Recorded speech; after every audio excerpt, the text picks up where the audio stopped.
So I think the halving is coincidental to the macro cycle, but it doesn't matter because it still works. Things that we most anticipate generally don't happen. And that's what I'm concerned about. It's complete consensus. The catalyst that should spark the next crypto bull market is just around the corner.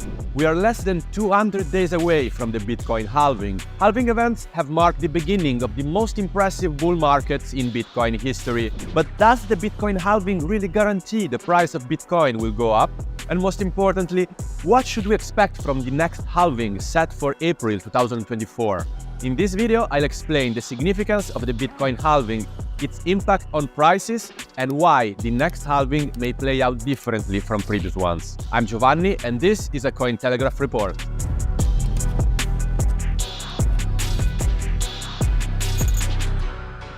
So why is the halving considered such a booster for prices? The bullishness around the Bitcoin halving is based on a very simple rule of economics: supply and demand.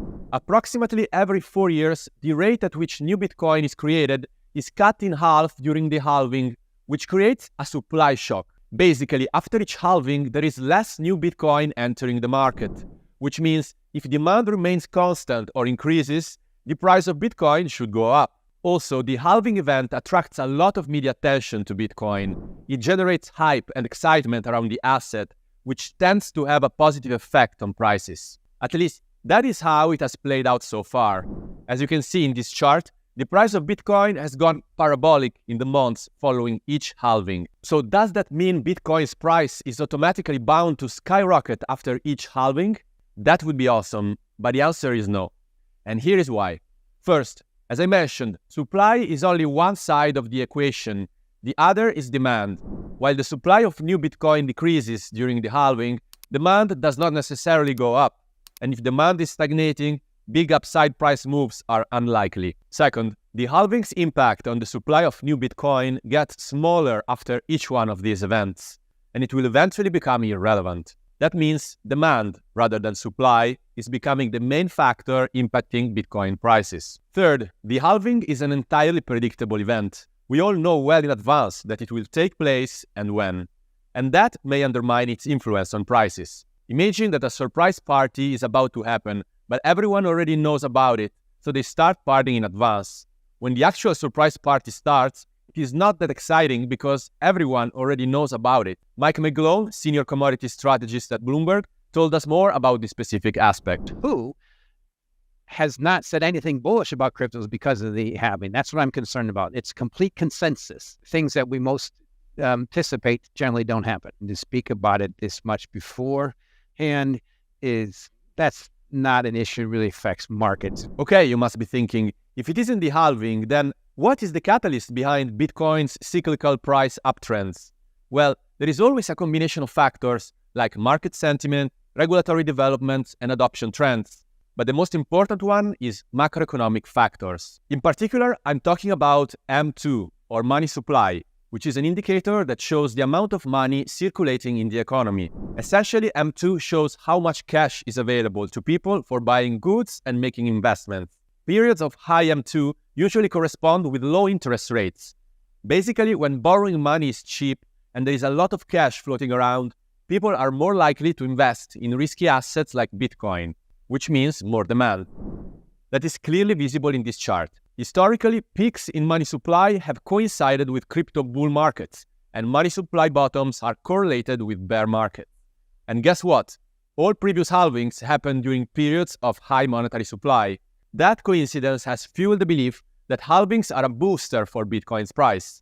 That is why Raoul Pal, macro investor and CEO of Real Vision, defines the Bitcoin halving as a false narrative. This is what he told us. The halving is coincidental to the macro cycle.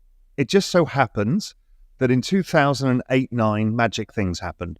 One, all interest payments on all debts were forgiven. We went to zero interest rates everywhere. Zero interest rates and Bitcoin are birthed at the same time.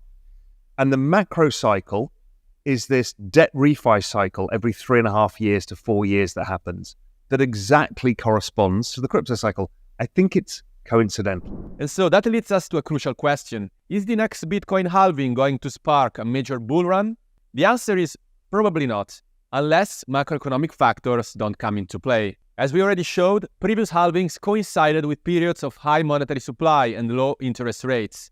But that may not be the case this time. Since the beginning of 2022, M2 has been shrinking and it is currently still very low, while interest rates are high. That has created an unfavorable environment for risk assets like Bitcoin. Whole history of cryptos have been in the back of zero interest rates, and now they're not. They're very high, particularly in the US, particularly versus inflation. The Fed's got to start cutting rates and add liquidity, and that's what I started with. Liquidity right now is negative. So typically for that liquidity to be turned back on, risk assets have to go down. Maybe we won't have a US recession. Maybe the Fed can start cutting rates and risk assets can just go right up. But that would be unlikely. By the time we get to April next year, which is when the halving is supposed to be, I'm fearful that most cryptos will be at lower prices along with most risk assets like the stock.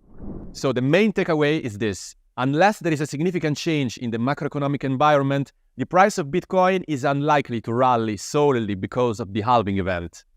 Sorry to disappoint you guys. The 2024 Bitcoin halving is unlikely to be the main catalyst that sparks the next crypto bull market. The macroeconomic picture is what matters most.